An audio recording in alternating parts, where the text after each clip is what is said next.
Okie dokie. I think everything is working okay. Everything is up and running. Hello. Hello, hello. Yeah, I'm gonna go ahead and get started in a minute. But first, I'm just gonna kind of chill for a second. I continued to work on these Imperial Fist Boys while I was not streaming, since I technically have a lot more free time than I did. And I'm pretty happy with how they're turning out. They're definitely an interesting color compared to what I'm used to, and I don't necessarily think I got the lighting on them perfect, but I can't say I'm mad with how they look right now. Let's go ahead and take that starting soon off. Alright, let's see. This is the guy that I was working on a couple days ago, and you can see he's got this really high contrast yellow fading into an orange. So yeah, looks pretty good. Yesterday, I believe, I was working on Mr. Laz Cannon, and I finished him up this morning, and continued working on some of the other ones. Really like how he turned out. I worked on a multi-melta today, and again, they almost look like they're burning, which I think is kind of a neat look going about them. I'll have to smooth out some of the transitions later if I really feel like it, but these were all just kind of a test for if I want to go back into character units to look this pretty. I finished the heavy bolter, this one right here, probably about 15-20 minutes ago, and then I went to go do some chores, and now I'm back so I can continue working on the armor. Once I finish doing that, I'm going to go ahead and kind of fill in the rest, like the pauldrons and more of the features on the helmets and the like. Like right now, I'm in the middle of getting this guy up and running, and you can see he's got kind of that orange tint already starting. And eventually, I'll get the lenses painted in, I'll get the power weapon done, I'll get his backpack done. So, you know, all the other details that I'm not particularly worried about right now. I will say, what has been kind of interesting for me is trying to get these blends right, because obviously with the color transitions, it's not always perfect. And when I have to paint a little further away, such as for the streams, I can't quite see some of the transition issues that I get to see when I'm working off stream, because I can hold the camera, or I can hold the model much closer to my face that way until I get a nicer camera. So I'm not going to need any more of this, but I'm going to go ahead and go back to the colors that I'm using, which in this case are Gal Vorback Red and then Vallejo Bright Orange, to make the first mix to get that kind of dark orangey color that I've got, which I think is supposed to be Hull Red. And then I've got Averland Sunset, which is the next color in the stage, followed by Dorn Yellow, which is essentially like an ice yellow, which allows me to get to the highest point of, there it is, highest point of brightness on the model. Now, I will say, moving these to dropper bottles has been probably the best idea I've ever had. It definitely helps a whole lot with making pouring a whole lot easier. Since this is so like this, I moved the camera, and so I can actually kind of zoom in a little better. No, that's wrong. Let's get you to about right. That'll do. There we go. And that way I can still hold them close enough to me that I can see them, but, you know, I'm not, when I go really close in, the camera's not kind of losing it. I wonder. Hopefully this will work okay, and hopefully I'm not kind of blocking the camera with the back of my head. So it looks like the Gorget for the Mark 8 armor is kind of getting in the way of itself. So I'm going to go ahead and go back to that real quick and tidy that up, because I only did one layer, and so it ended up looking a little bit spotty. But I think an extra layer, even if it's not an especially thick one, will cover up that color very nicely. And I also finished his helmet, So his helmet is supposed to be red to match the Codex compliant Sergeant colors, and I gave it some pretty subtle highlights with a little bit of orange and yellow in there, and I think it turned out okay. So I'm gonna go back to working on. Let's see, we're gonna move the Avalon Sunset. I'm going to go up with this on the palette instead of down, so that way I have kind of a zigzag going as I mix my two colors. But we're going to go ahead and let's see, what was I working on last? I think this will do. Nope, that's a little too yellow. We want this to be a little bit more orange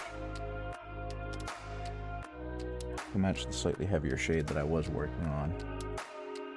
There we go. That's a good orange. And this is going to go almost all the way to the very edge at the top, because it's supposed to simulate the much deeper shadows, except for the very deepest, which is where that kind of whole red comes in. So hopefully, especially with me working at a distance again, this will all turn out okay. But yeah, I mentioned last time that I'm officially kind of retired from school teaching, and it's funny because I'm still in a place where I'm getting emails, and so I feel kind of bad because I'm still getting emails from students who are trying to be like, hey, I did this work, but it's showing up as X grade in the computer system. Could you please change that? And in general, the answer's kind of become no, because I'm not there anymore. So while I can go on digitally to change things, if it's paper copies of stuff, then it's the job of the sub to go into the grade book once they give them that information. But that's neither here nor there. I wonder how I'm going to do this for the armor. I'm going to have to lighten this up a lot and make it look like yellow, which means it's going to need highlights, but it's a flat piece that's covering, you know, his lower midsection. So I'm not really sure where to go for this with highlight colors. I guess once I start messing with it, I'll figure it out. But right now, it just feels like this big slab of what do I do with you. So we'll see eventually. That. Paint on there. Now, I will say, I've been pretty impressed with this Citadel brush the entire way through, because generally I don't like Citadel.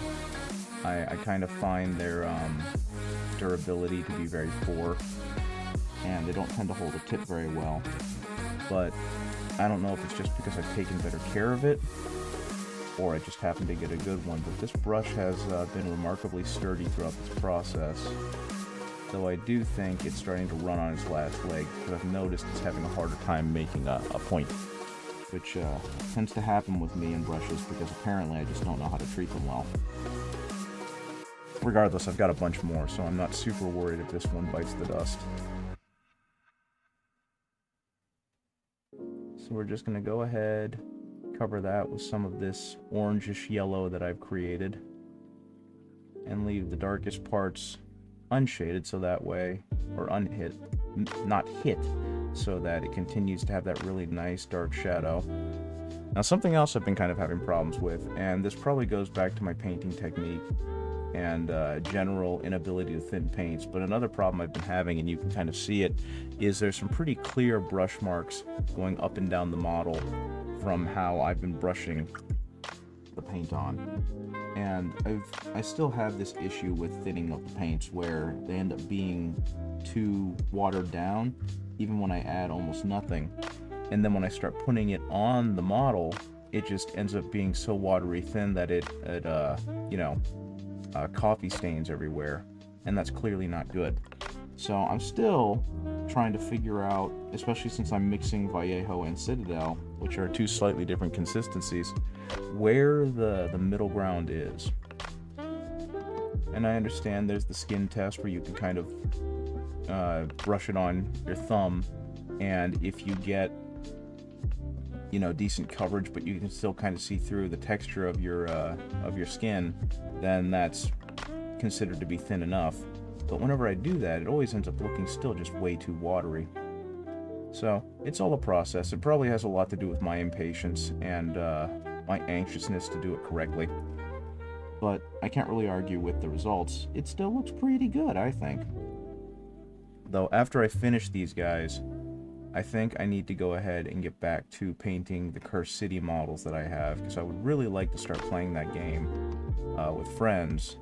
And while all the models are assembled, I would love for that game to just look absolutely amazing. And the only real way for me to do that is to finish painting the models. And right now I'm working on the 3 vampire monsters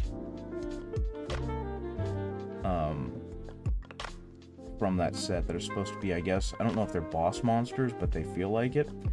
They're nowhere near done, and I'm definitely not trying as hard on those guys as I am on these models, and as I eventually am going to try when I repaint my Imperial Fist HQs. But it's a process, and right now I know that I'm struggling with how I want to paint them, because I'm kind of trying to follow the box art so that when someone opens it up, they're not like, why are they painted differently? But at the same time, I don't just want to speed through it. So I'm caught between having good quality paints and good quality models painted, and doing it quickly enough that I can actually play the game before the end of the year, you know? And again, you can kind of see right here on the right leg where I just kind of need to let it all dry out so that any of this modeling I'm getting will just come out with the second layer. But that goes back to my impatience. Okay, let's mix the orange back in with the yellow. Drag it across there. That looks pretty good, but it ends up not looking so great on here. I think it's a too thin coat's problem. I just need to be more patient. Add that second coat when the first one dries out. Otherwise, leave it alone. Okay. There we go. Now this guy's pose is a little more static, so I'm not going to be able to cover up as many of my mistakes on him as I would have been able to, or as I did with the other guys, because they had those big-ass guns kind of in front of them that were blocking a lot of the visual. And at the same time, they just, their stances led to them being a lot more obscured. So I was able to get away with a lot more just kind of painting mistakes, I feel, because more of it was in shadow. I never painted his heel. I need to paint both of these heels on this guy with the whole red that I created, so let me go back and do that. Yeah. I will say that has been something very reassuring about this whole process, and about getting, hey Red, good evening, how's it going? I'm finally kind of in a good headspace to be able to stream pretty regularly, so until that goes, what the heck is this? Until that goes away, I'm trying to keep the streak going, because it's really hard to get my name out there if I'm not maintaining a steady schedule. And next week I should be able to do more of the same, because I'm going to be spending the mornings and most of the early afternoon studying for my certification classes, but the evenings and my time after about 4:30 here, Eastern, I'll be able to go back to streaming on the regular. And since I'm not emotionally drained every day from my job, I'll definitely feel more comfortable doing so. Okay, what am I doing here? So we're gonna hit that a little bit. There we go. But yeah, I'm kind of really liking how this paint scheme is turning out. It's, again, it's not beautiful because this is a very rough attempt at it, but it's definitely given me the confidence to try again. All good, just painting up some bears? Heck yeah. Some of the models that I got you, or that I 3D printed for you, I'm glad they all made it across the pond without getting any kind of real damage. I shipped off my my Death Guard Combat Patrol, like my original one I painted when I first got into the hobby, over to, I want to say Singapore or Taiwan, somewhere in East Asia, Southeast Asia. And when the person finally got it, he told me that a couple of the models had just snapped from transport. And as someone who prides themselves in packing their models pretty snugly, I was a little upset by that. But the person was fine with it. He said it was very fixable, and so it was he didn't feel bad about it, which was good. And at the same time, that allowed me to purchase an extra copy of the Combat Patrol to repaint, and those models gave me the confidence to start trying some higher level techniques because I realized I was able to do it. I think I've shown them off on the stream before, and I don't think I was painting them on stream just because of the whole emotional exhaustion thing, but they turned out great, and I liked them so much I wanted to go back and basically rebuild my Death Guard army because I sold all of it. I think I painted Mortarion on stream just a little bit last week, so that was kind of an idea of visually what they were all looking like. And I feel like I'm fast enough at it that if I want to dull it down for infantry troops, I can get it done real quick, but it allows me to really elevate those HQ units. So I think if and when I have some more spending money to put into the hobby again, that's going to be my next goal, is to start buying it back into Death Guard, because even though I didn't really like how they played, which is why I sold them, I really dig how they look. So I'm pretty jazzed at the idea of having an army on display full of models I think are cool.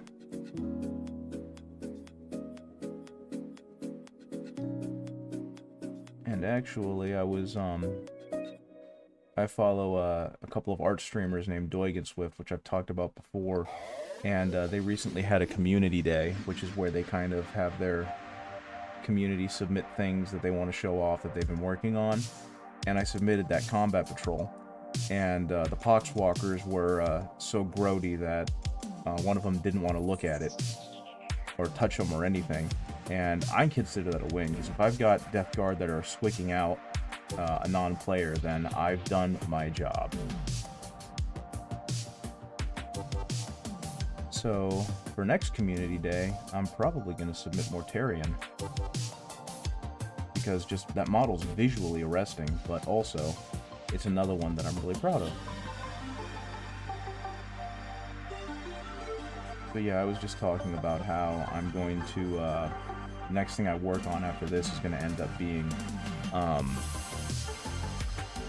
the Cursed City models, because I've been meaning to get to them, and I did start working on them, but I kind of took a break once I started getting some commissions, and when I turned my last commission, when I gave it back to the client, I noticed these guys on sale for like $30, so I jumped at the opportunity to get them. And a couple days ago, I was like, I want to paint something, but I don't really want to go back to Cursed City yet. So I grabbed these guys and put them together. And it just reminded me how much I like the old-scale Space Marines proportionally. And once again, made me really sad about Primaris Marines having, don't get me wrong, really good proportions, but I think these ones are better. I mean, look at this guy. He's perfect. Proportionately, I know he's got like long gorilla arms and whatnot, but I love him. I think he looks great. So I kind of wish they would go back to that, or at the very least, if they're ever going to make a tactical squad again, which I doubt because they've moved into like the intercessor stuff. I just kind of hope that when they true scale them, they don't ruin some of the more iconic looking parts of their like proportions and the like. But who knows? I know with the Stern Guard veterans, they did a really good job, and I was really excited to see Mark 7 helmets on those guys. So I can't really complain too much, I guess. I'm just happy with what Games Workshop's been doing recently. They did a really good job. Well, they didn't do a good job, but they've really kind of dug in their heels regarding the scalping issue with the collector's edition of The End and the Death Part 2, or Part 3. And I don't think that's going to be a battle they're going to win. but I think it does a lot for them as a company to show their user base that they care. After I finish the bears, you're going to finish off the tile, then onto some Bretonian. Got some dwarves to do, then some Votan last. Very nice. Yeah, I saw, what are they called? The Tomb Kings box, starter box, at my local game store when I went yesterday? No. No, yeah, it was yesterday, because that's when I bought some of the paints I'm currently using. Yeah, I saw that box there, and it's like, man, I wish I had the time and money to get into this. So, I'm really glad that the old world is fun, and it's worth doing. And I'm glad that you're having fun with it, because, it just looks like such a cool version of the game. And hopefully, it will remain that way until I get into it, and then I can have some fun with it as well. And yeah, Tao's another army. I kind of wish I still had most of my Tao, too. But I think selling them was the better option, because I feel like the money I got from them I was able to use on things I really wanted. Because while I like the Tao, I wasn't playing the army ever, and I didn't want to repaint them. So it was just like they were sitting in my drawers collecting dust. But I think if I ever go back into Tau, I'm going to be that guy, and I'm just going to buy a bunch of broadsides. And have like a couple of troop choices, and otherwise just have my entire army be broadsides. And like battles, and regular battle suits, crisis suits, because I just like the broadside too much. Aesthetically, it's the thing that got me into playing the Tau. Just mech with big gun. And that makes me happy. So, that's my thought. If I ever get back into making the Tau, I'm just going to either buy or print like 5 more broadsides, repaint the one I have, and then watch me get tabled on turn 1. Filth. Yeah, I know, right? I don't know, man. It's the big gun. I dig the big gun. I dig the fact that it looks like it's overburdened by the big gun, and then when it fires, it's something on the other end of the table is going to get deleted. That, to me, is funny.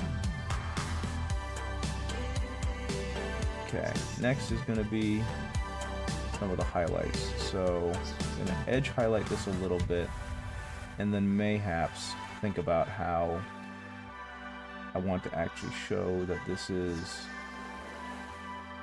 part of the armor with some good highlighting. But again, I'm not really sure how I want to highlight this, because it's just a flat piece of metal. Maybe I'll just do that. There. Yeah. Okay.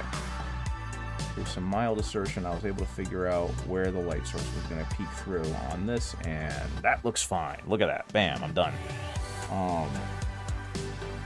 But yeah, I got into Tau at the very end of 8th, when they were hot garbage, and then I didn't play as them for a while because they were hot garbage,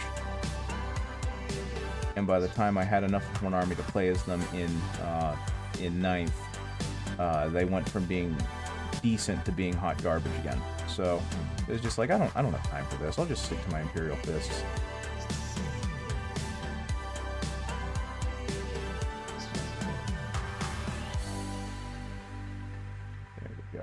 That's gonna look okay.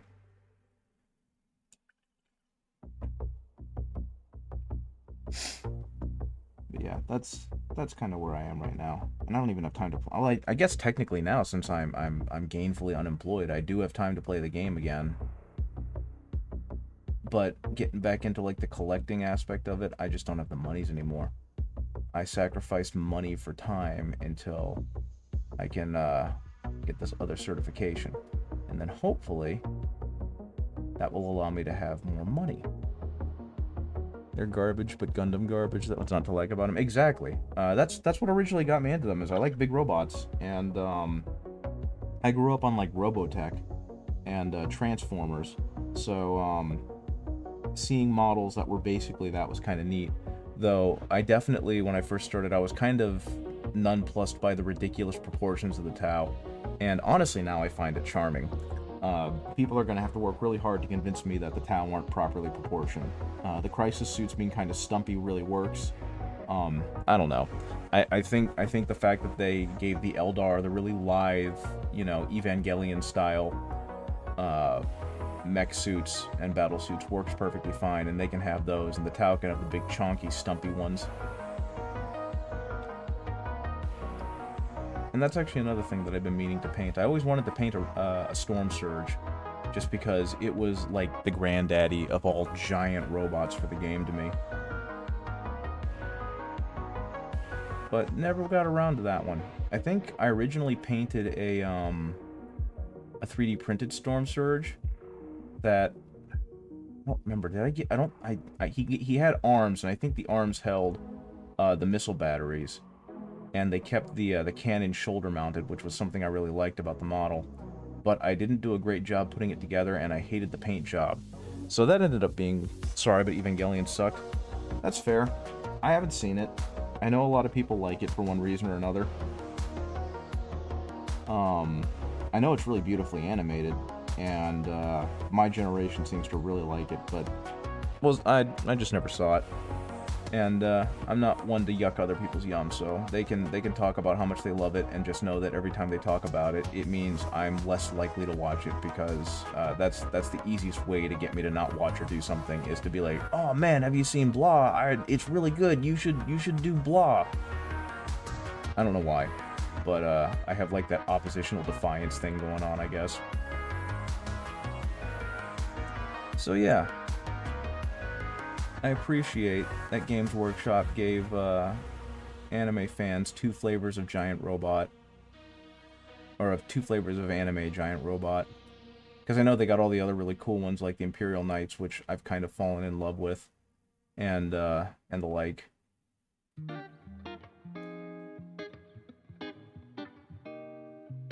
Which actually, now that the more I think about it, the more I remember that I still want to do an orc army at some point. I'd like to just get a bunch of orc models and throw them at people, because what else are you supposed to do with orc models? Okay, let's see if this is gonna look okay. I mean, it's looking pretty okay on screen, I think.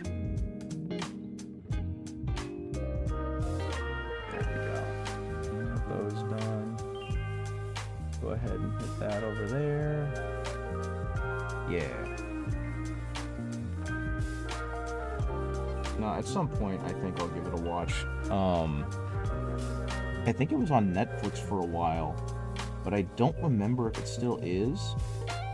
And I don't know if I have the spoons to actually sit down and watch it. So that may end up being an anime that I never watch, and my quality of life is not going to drastically change because of that. Now, one that I was pretty happy to finally watch, I think last year, was a buddy of mine showed me Ghost in the Shell, like the original Ghost in the Shell movie. And again, that was something that I probably should have watched, because it was right in my age group when it came out, but I just never gave it a chance. But I was really impressed with that movie. It had a lot of really cool ideas and was beautifully animated, so I was happy to check that one off, to say, yes, I have finally seen Ghost in the Shell. I understand what you're talking about. Yeah, this buddy's a little older than me. He's about 4 years older than me, so his media consumption was just different enough. And I know that I actually asked him this question a little while ago. Which did he prefer, Ghost in the Shell? Which was the better movie, Ghost in the Shell or Akira? And he basically had to go with Ghost in the Shell, because he told me that's his favorite movie of all time, even if Akira is technically the better movie. And it's like, I don't know, they both are really good. I think Akira, I mean, I don't think, it's pretty well documented. Akira was more transformative for the genre, and no one was doing things like Akira until that came out. And I don't think anyone can really tell me that studio didn't, you know, completely show off when they developed that movie and animated it. So I kind of agree with you there. I think Akira is definitely the better movie. But that doesn't take away from Ghost in the Shell being an absolute banger. and being so worth the watch. In fact, I don't remember who it was, but I got copyright struck many months ago because someone who was watching the stream hadn't seen Akira before, and I was working on the orc bike that ended up looking like Kaneda's, you know, badass red bike. And so I showed him like the opening scene where they have that awesome track that plays as they go motorcycling through the streets fighting the clown gang. And even though the person had very little interest in anime altogether, they were like, whoa, this movie looks fucking amazing. I'm going to have to give it a watch. It's like, yes. Akira transcends genres. It's that friggin' good. Speaking of that friggin' good, this paint job is really not turning out how I was hoping, because since he's got this really weird static pose, I'm not really sure how to hit it with lighting. So my shadows or my reflections are coming in a little funky. I suppose that's okay.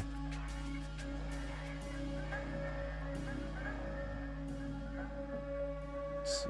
Let's go ahead and do some edge highlighting. That was some sloppy ass edge highlighting. Let's go ahead and do some better edge highlighting.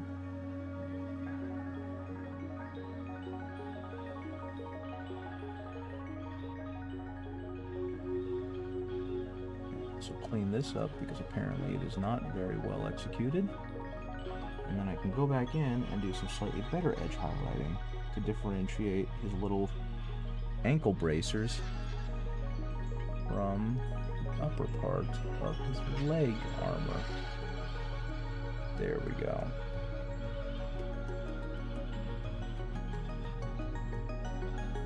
You know, it's been kind of wild to me seeing the media revivals that have happened, and knowing that the stuff that I liked is apparently you can own the real bike now. Yeah, I've seen some people have customized up bikes to make them look like that, and they cost a pretty penny, and it's really freaking cool. I didn't realize that someone actually manufactured it to be on sale. That's wild. I wonder if it's any fun to drive, because I know it's got like a very strange design to it that makes you have to sit in a very, I don't want to say awkward way, because I think it's the same as most cruiser bikes. I think they said the cost would be $25,000. Yeah, I mean, I don't think that's actually too bad, but that's definitely neat that that thing exists. I think if I ever come into way too much money, that'd be one of the things I'd do, is get a motorcycle license and then find a way to purchase that thing. Okay, and a little down there. And I think for in terms of highlights, I'm happy with how this guy looks. So there he goes. I just need to go ahead and go back and do his, nope, never mind, I forgot. He's got his little under Aquila sections that I probably ought to hit.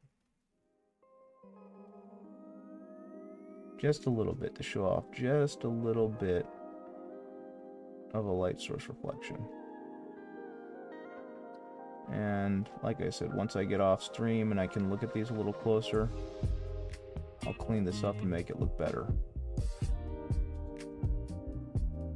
But just a little bit of light, a little bit of a highlight. There we go. And actually, since I've already got it out, I can use this Galvorback red as a shade, as a shadow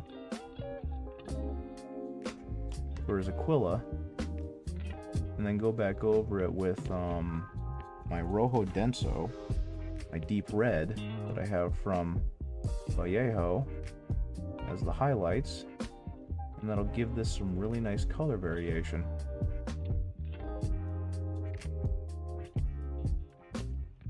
And then I can go back and clean up all the other shit that I've messed up. And I can start working on the accessories. I think the first thing I'm going to do is I'm going to work on his lenses.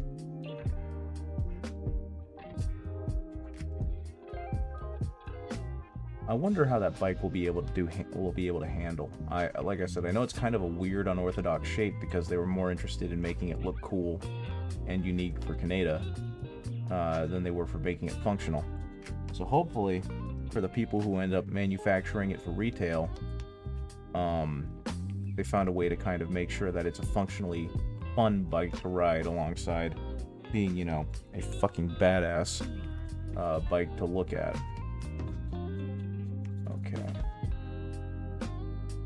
Gonna go ahead and let all that sit for a minute. Actually, what should I do next on him? I think I'm gonna go ahead and give this a little red dot for his signum array. That's gonna end up being green.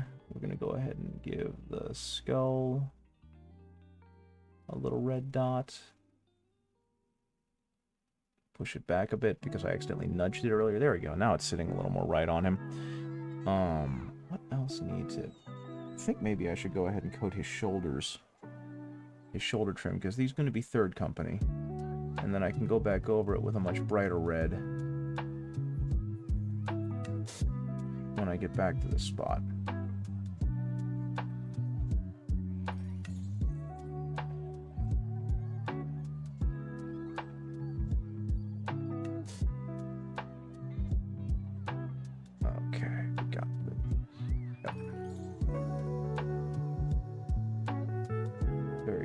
Very good. Just hitting all the shoulder trim with the Gal Vorback red so that it probably works like the old chopper bikes. Yeah, I don't know enough about motorcycles, so I'm a little bit lost. Like, I've heard the term chopper before, but I always thought it was just a another name for a motorcycle. But I'm assuming, based on your use for it, that no, a chopper is a very specific type of motorcycle that has specific handling tendencies and the like. Okay, let's go ahead and do that. I do kind of think it's neat how in this model they've molded the purity seals into both the legs and the shoulders, so there is no awkward, sticking out, weird angled purity seals that you have to kind of plastic cement onto the model and hope that it doesn't snap off later. I think that's kind of a neat effect. And I wish they would do that with the modern ones more often. Especially now that they've got the more precise tools for making the molds. Let's see. Hopefully he's still on camera. It's just a little bit harder to see what I'm doing. Does he have any other... He's got that, he's got that, he's got that. Okay, cool. I think those are all the immediate reds I need to address. I can put them over here. I think I'm going to make the bolters have red slides on top, red uppers, because I think that's really cool. I think it makes them look a whole lot more interesting. Do you have any purity seals? You do not have purity seals, you naughty person.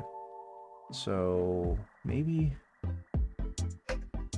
a little bit up there to indicate his laser sight, I guess. You can go over here. Hello, friend. Your big-ass laser rifle. I already hit the sight lens with the Gal Vorback. I actually did his eyes, too, which was wrong. Oh, yeah, I was going to do the trim. Which is wrong, because I'm going to do their lenses in green, because I think it pops better against the yellow, and because it eliminates having to, like, do different colors for the lenses, as opposed to the Sergeant, because of his red helmet. So it's all going to be green eye lenses, red laser lenses. That.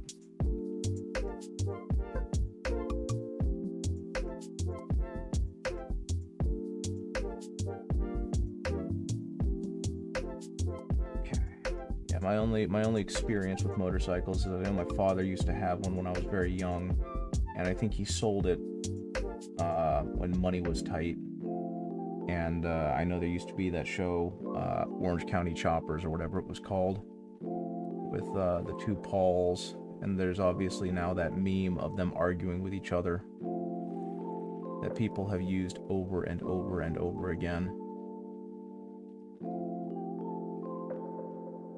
Okay, just go ahead, get underneath, and this is where having a nice, precise brush comes in handy.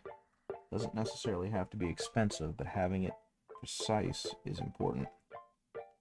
I need to go see if I can find some higher quality, like, synthetic brushes, because buying the cheap ones has not ended well, and they tend to either lose their tip or just, in general, not be useful for stuff like this very quickly.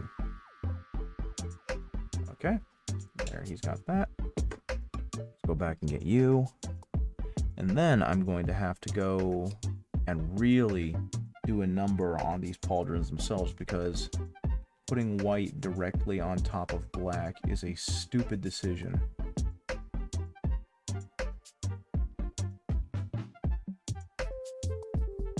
Because as you're probably very well aware, white doesn't sit well on black, and it's very translucent, and then you've got to go back and do a million layers, and that's no fun. So I think, it's been a while since I've done it because I haven't painted the Imperial fists in a bit, but I'm pretty sure I can do layer on like a khaki as my first layer, like a bone color, and then over that do the white, and that will do a much better job at allowing the white to pop. For some reason your comment didn't send. I have no clue. I know that I've been having weird connectivity issues, so every now and then my stream will just drop out, or, you know, my camera will die, even though it's on a charger right now, because it's connected wirelessly. So I'm honestly not surprised that it's having issues sending comments. Sorry about that.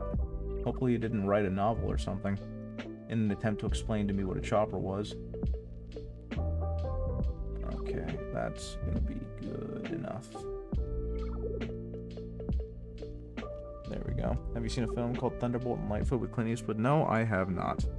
The only Clint Eastwood movies I've seen are Gran Torino and A Fistful of Dollars, I want to say. The original Man with No Name film that was essentially a Western version of Yojimbo.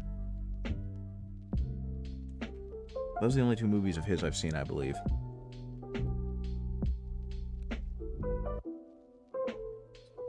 Okay. You do have a purity seal. It's on your leg. Right where they belong.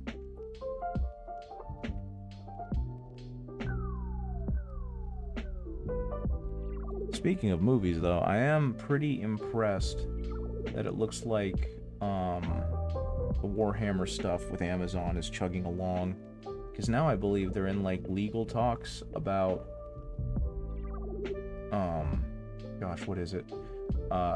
What kind of plot they want to do, what kind of stories they want to develop. They ride around in choppers, big handlebars. Okay, I think I know what you're talking about. Are those the ones where you're kind of reclined back in your seat, and the arms almost have to be raised or like reaching above the head because of how the handlebars are situated? It's almost like you're in a lounge seat. Yeah, that's what I thought. Okay. That's kind of what I've always associated as a chopper, are those big, beefy-looking motorcycles that seem to be more for having, like, a relaxing ride than one where you're trying to, you know, duck and weave in between cars on your import.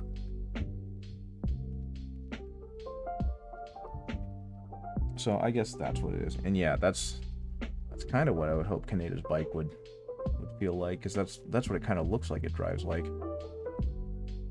Who knows? Someone will get it, someone will post it on YouTube, and then we'll get to see. This is the Multi-Melta, which kind of blows my mind that this is a Multi-Melta, because you know, I didn't start with Firstborns and the like. I started with Primaris, so I've got like the Eradicators with their Multi-Meltas, which are pretty clearly like underslung. So knowing that this is the same gun as like the Eradicator's Multi-Melta and does the same damage, I get it, because there doesn't need to be that kind of silly variance, but there's a pretty marked difference in the size and scope of those guns. We got this Wicked Grav gun. I really, really appreciate Warhammer's use of more keywords now, because having things like anti-vehicle, anti-infantry opens up, I think, the gameplay quite a bit without having to make it needlessly complicated. Because, like, grav guns are supposed to be special because they're good at taking down bigger massed objects, right? So having it be particularly effective against vehicles definitely makes sense, as opposed to trying to find some other way mechanically with the dice to make it its own thing. Because that was one thing I always thought was weird about it in 9th edition, was realizing that it didn't really have a place over, say, a multi-melta. So kudos to them for figuring that out. Okay. Gonna clean off my wet palette from that. And then I think the next thing I'm gonna do, probably eye lenses. Just because it's an easy thing that isn't gonna take me a whole lot of time. And then I'm gonna go back and repaint those shoulder pads. Oh man. I have this Vallejo flat green, and one of the problems that I constantly have with it is no matter what I do, it ends up clogged. And so I've got to go back through and use like a little paper clip as a chisel to knock out whatever paint plug it's got inside it. After hearing they were acquired by a venture capital company, I kind of want to move away from Vallejo before I become so reliant on them that they're all I have. So I'm starting to buy Citadel paints again, because the local game store that I like only carries Citadel, or the really shitty Army Painter ones, which kind of sucks. But hopefully they continue to be a fairly reliable paint color for all my Army painting or my mini painting needs. Okay, I don't think I'm going to need the ice yellow anymore, so that can go back in here. Just like that. Not going to need the orange. I don't think I'm going to need the Gal Vorbak red, which is more of like a deep magenta. Red. And that should do it, actually. Let's go ahead and paint me some lenses. Okay. So, I'm going to start with this base green. Hold him up to the camera so you guys can see him a little better. So I can see him a little better. Paint this really dark base green on his eye. Paint the other dark base green right here. And I'll come back to those in a minute. Oh yeah, and the lens down here. That tracking lens to be green.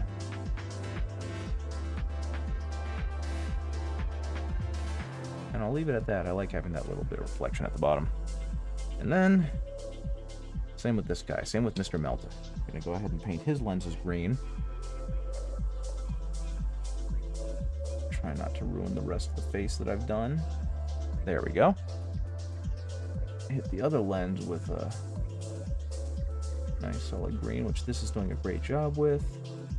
Hit that top lens with a green. Cool, cool, cool. Does he have anything else? Like a monitor? Oh yeah, he's got a monitor on the multi-melta, which I think is silly. But that's kind of what makes this game great, is how silly some of their weaponry is.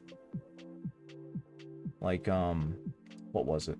I was on the internet, on social media, and someone posted a scene from one of the Hammer and Bolter episodes. And if you haven't seen it, there's one called Kill Protocol. And honestly, I think that's the best Hammer and Bolter episode for a multitude of reasons. But one thing that happens in it is that the tech priest, after she kills an orc with her omniscient axe, I always get that wrong, she then reloads her pistol. But the way she does so is she like holds it up, and then one of her mechadendrites pulls the old barrel out of it, and then puts a new one in, and then it slowly starts charging back up, and then it just kind of does a dun dun, chime to say that it's ready to go again. So the fact that they gave it that cute little high-pitched ping in the middle of, or with the Adeptus Mechanicus, I found that to be very funny. Okay, that was too wet, so I'm gonna leave that alone and come back to it. At the very least, I got his other eye lens. Just little weird details like that make me really happy within the 40k universe, because silly should be the name of the game. for 40k. Tragic can be the name of the game for 30k, but silly should definitely be the name of the game for 40k. Okay, let's see if I can hit that a little bit better. Yeah, there we go. And hit this one. And that actually should have been red, but that'll be fine. I'll come back with a brighter red later and hit that. But yep, got the eyes looking pretty okay. Get them nice and green, and then I'll brighten them up a whole lot. I keep wanting to grab him like that, but every time I do, I mess up his little servo skull head, and I don't want to snap this thing off, because you can see it's a really, really tiny connection. Which means, actually, honestly, which means transporting him in my army box is going to be interesting. He is a little smaller, so that might help a bit, but that servo skull, targeting servo skull is going to be an issue. I'm going to go ahead and do this. Yeah, there we go. That looks pretty good. Okay. Back a little bit. And add some white, or not some white, some yellow. And give these lenses a little bit of depth. Okay, so now I'm just gonna do that with the lens. Do that with the lens. And by brightening it with the yellow, that's going to make it all stand out just a little bit more. Same with down here, just a little bit of that will make it stand out better. Cool, cool, cool. Mr. Melta, you're next. Same thing, we're gonna just, let's see. Is that visible or is that blurry? I'm gonna try and make sure that this is all in focus. It looks like it's gone out of focus. Nope, that's too far. Too far the other way. I think that's better. There we go. Yeah, and now we're just gonna hit that with a little bit of the green-yellow mix that we've got. So I had a realization last night while I was playing Baldur's Gate with some friends that I'm going through the same game with my wife, except she's far more focused on the story aspects versus the combat and exploration aspects, which is perfectly fine. But we're not moving at an incredible pace because every now and then she needs to take a break or look at her phone or something because someone's talking to her. And given that her phone is also her main line into her business, it's understandable. But I realized that we're not even like a sixth through the game. There's so much more of the game to play. And honestly, I'm pretty jazzed about that because I've been looking for some kind of video game or whatever to play with my wife for a while now.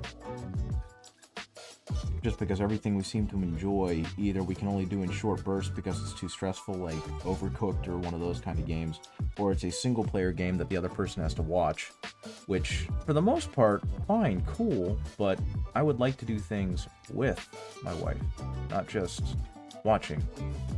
And those have their place too. But yeah, so we started doing that. I forgot to, did I get his? I did get the monitor. And so I think we're just now hitting the end of the first half of the first act. And we've been playing decently for about 4 or 5 days, if not more. So just knowing that there's so much more game ahead it makes me very happy. I've already beaten it once, and I'm going back through it again, and I'm also going back through it with another set of friends. That game is turning out to be a whole lot more chaotic because we have 2 people who, well, I've beaten the game. Other friend is not, but he's gone through enough of the first act enough times that he knows a lot about it, so he's just kind of sowing chaos in the best way, and I'm trying to keep up and remember that not everyone's play experience was the same as mine, which is creating a whole lot of dissonance for myself, but I'm doing the best I can to not be a fuddy-duddy about it. And I've mentioned it before, I'm going to say it again. If you have the opportunity, play Baldur's Gate. It's really good. If you like those kind of games, if you're a fan of Dungeons and Dragons at all, you owe it to yourself to play some Baldur's Gate. It's just a really well put together game. I think those plasma coils, or those laser coils, are going to want to be... I don't know what color they're going to want to be. I'll have to figure that out later. I'm right now kind of obsessed with it, almost in the same way that I've been obsessed with Warhammer. Looks like I got a beep boop from this hat. Oh, nice. Someone bought themselves a Gilliman model. Good for them. Gilliman is an absolute bear to paint with all of that trim. But if I did it and made it all non-metallic metal, so can they.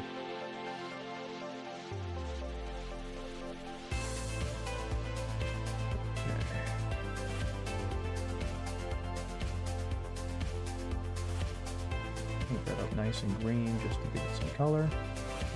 And go back. See some yellow. Try and give his eyes a little bit more. There we go. Back a little bit. Now, unfortunately, I'm not really sure how I want to... I guess that'll work. Wow, cool. Being sloppy and lazy is perfect for that. Yeah, this is all turning out pretty okay. I think I want that little gem in his middle guard to be red, though. So I think I'm going to go back to doing that. Okay. And I think that's going to have to be good enough for the green. So now I can go back to the pauldrons. Uh-oh, it's starting to red out of this. Actually, it's lasted me quite a while. I've been using this heavy red as my baseline red for a long time, and it's finally starting to run low. So I guess good on them for making a really long-lasting red. Because I feel like it's also the one that suffered the most failures as I've tried to use it, so it's exploded more times than I'd like to admit. But it's been an incredibly reliable source for me. And even though the color is a bit rich, that actually lends itself to not needing anywhere near as much. Okay. Let's go ahead and do you. Nope. Come on. Get in there. There we go. So that is going to be a very hard color for me to replace when I finally have to go back to Vallejo or whatever I go to. I know for a fact I'm not going to go to Vallejo, or not Vallejo, Citadel. I know that I'm not going to go back to Citadel for their white paints because their white paints are an abomination, and I hate using them. So one of my other game stores recently started stocking AK Interactive, I think it was. No, Pro Acryl, that's the color. And from what I understand, Pro Acryl's titanium white is like the best in the business. So I think I'm going to have to start using Pro Acryl titanium white the next, and I'll just have to buy it for myself the next time I'm down there, because I've been eyeballing it every time I go in, and I just haven't been able to justify it to myself. But I think I'm finally there. From what I understand, it's got really good opacity, it goes on smooth and doesn't leave a whole lot of paint streaks, brush strokes, brush streaks, whatever it's called. It's just overall a really, really good paint. And giving that white is like one of the hardest paints to find or to put on. I'd like all the help I can get.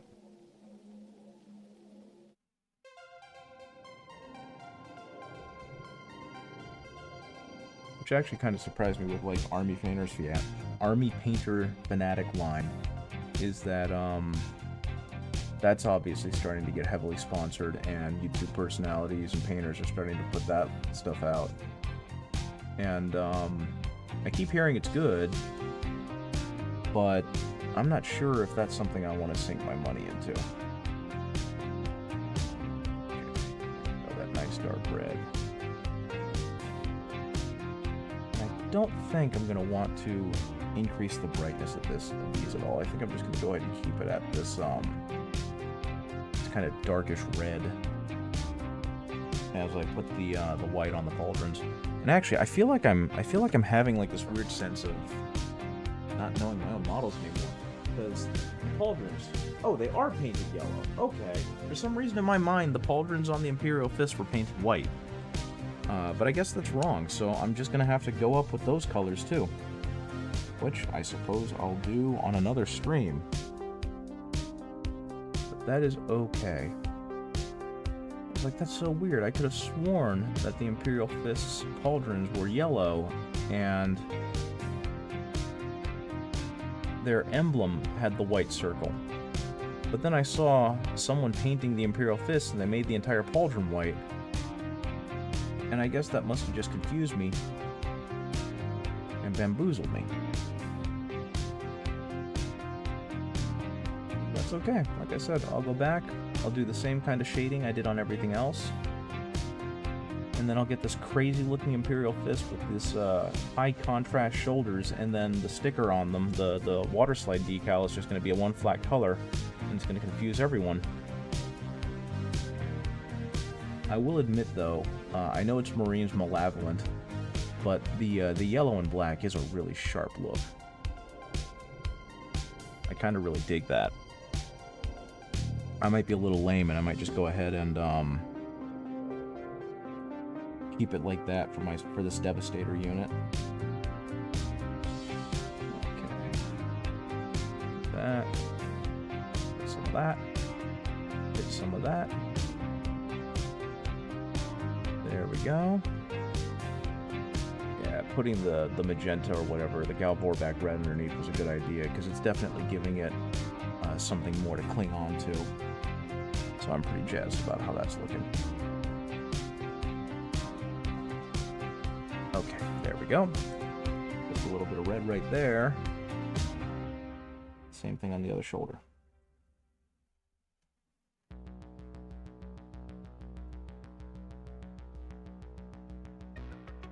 Now, I will say something that has impressed the hell out of me is just how much better Games Workshop has gotten at putting out really buildable kits.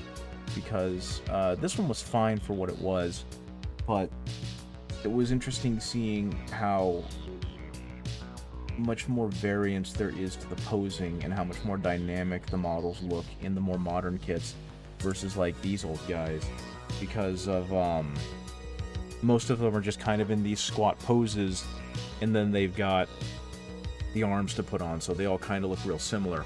And as game pieces, that's fine. It works perfectly for what it is. But if you want to have, you know, interesting interesting display pieces to look at, there's not a whole lot to them. And I mean, that's up to the buyer of the models to decide whether that's a good thing or a bad thing. But Games Workshop really has come a long way with their packaging and their sprues. Because that was definitely something else. Finding things on the sprues for these models was an absolute mess. And I don't know if people prefer that, if they like having their layouts being incredibly all over the place, or if they like how it seems to be in more modern Games Workshop sprues. They do a decent job of keeping everything kind of next to each other. Which, I think when I built the Votan Hearthkin, I noticed that the sprues for them tended to be like clustered together. Okay, those can just do that. There we go. Now he's got the red pauldron, or the red Aquila. That looks really good. Go over the Galvorback red with that. Get all that again. Cool, cool, cool. I can afford to be a little sloppy on the shoulder pad because it's going to get a total makeover with a different color. So I can get it up to kind of the same high contrast I've got the rest of this schemed out to be. So not too worried about making a mess on the shoulders.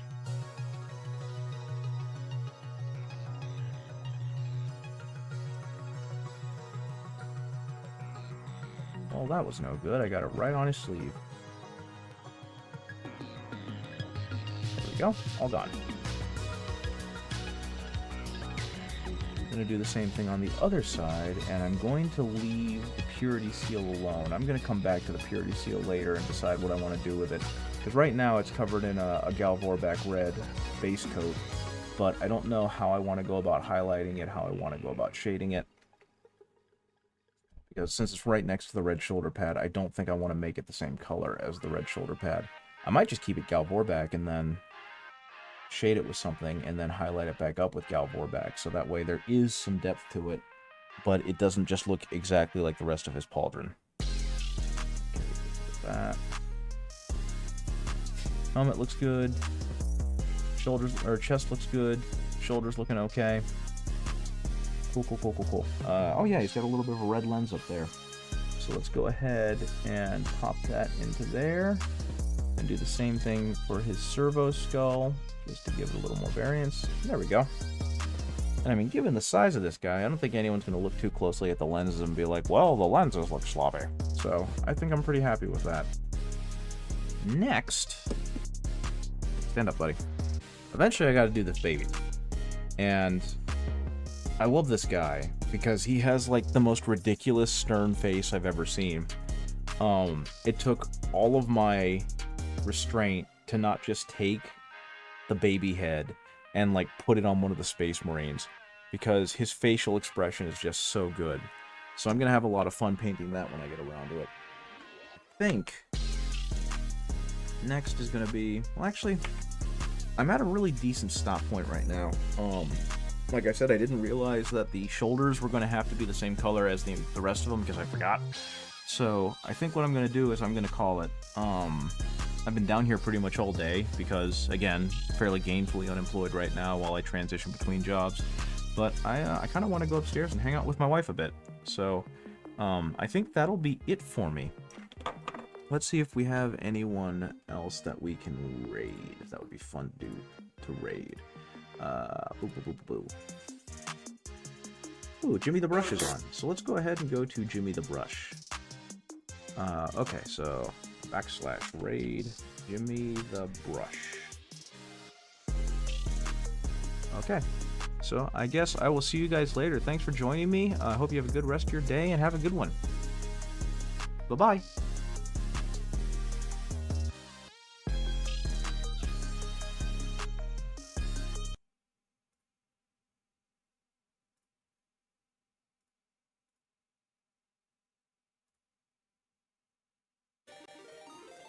Oh no, what's happened? Minipainting is raiding. Hello. How we doing?